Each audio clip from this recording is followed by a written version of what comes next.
Welcome everyone to my channel. So অনেক দিন পরে আমি আমার ট্রাভেল ব্লগের সেকেন্ড ভিডিওটা আপলোড করছি। মাঝখানে অনেকটাই টাইম পেরিয়ে গেছে, আমি ভিডিওটা আপলোড করিনি। তো যাই হোক, আজকে ফাইনালি আমি আপলোড করছি। আশা করছি তোমাদের ভালো লাগবে, এবং তোমরা যদি আপকামিং ট্যুর প্ল্যান করছো তাহলে সেক্ষেত্রে তোমাদের কিছুটা আশা করছি হেল্প হবে। তো যাই হোক, আমার এটা হচ্ছে উটি ট্রিপের সেকেন্ড ডের ভ্লগ।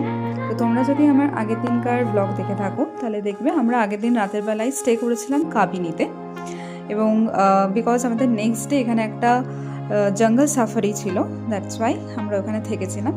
অ্যান্ড ঠিক তার পরের দিনই, মানে আজকের দিনের ভ্লগটিতে যেটা আমি তোমাদের সাথে শেয়ার করছি, আজকের দিনে আমরা বেশ ভোরবেলায় উঠে রেডি হয়ে প্রায় 5টা ওরকম হবে, 5টা সাড়ে 5টা নাগাদ আমরা বেরিয়ে পড়েছিলাম হোটেল থেকে জঙ্গল সাফারির উদ্দেশ্যে।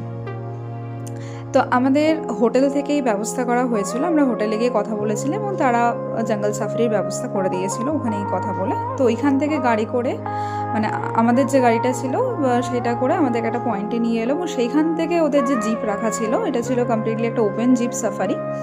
তো খুব একটা রিয়েল একটা এক্সপিরিয়েন্স হলো। এই টাইপের জঙ্গল সাফারি আগে কোনোদিনও করিনি, বাট দারুণ লেগেছে, বেশ অ্যাডভেঞ্চারাস ছিল। তো তোমরাও চাইলে করতে পারো। এবং টাইগার রিজার্ভটা ছিল নাগারহোল টাইগার রিজার্ভ। তো ওখানে আরও অনেকগুলো এই টাইপের রয়েছে। তো তোমরা যেখানে ফিজিবল মনে হবে, যেখানে তোমাদের সুবিধা মনে হবে, সেই অনুযায়ী তোমরা এই টাইগার রিজার্ভের জঙ্গল সাফারিটা অতি অবশ্যই করবে, ভীষণ দারুণ এক্সপিরিয়েন্স হবে।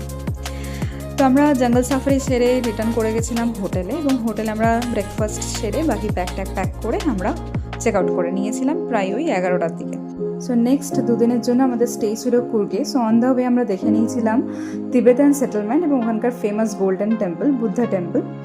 তোমরা দেখতে পাচ্ছ কতটা সুন্দর টেম্পলটা ছিল। অ্যান্ড তারপরে আমরা চলে এসেছিলাম পামেরা রিসর্টে। তার ভিডিও নেই, টায়ার্ড হয়ে পড়েছিলাম তাই করা হয়নি, কিন্তু খুবই সুন্দর ছিমছাম রিসর্ট ছিল। এবং তারপরে একটু রেস্ট নিয়ে আমরা বেরিয়ে পড়েছিলাম ওখানেরই একটা লেক ভিজিটের জন্য। এত সুন্দর রিফ্রেশিং হাওয়া দিচ্ছিল, কিছু বলার নেই। So this is all about our day 2 trip, এবং দেখা হচ্ছে নেক্সট ভিডিওতে।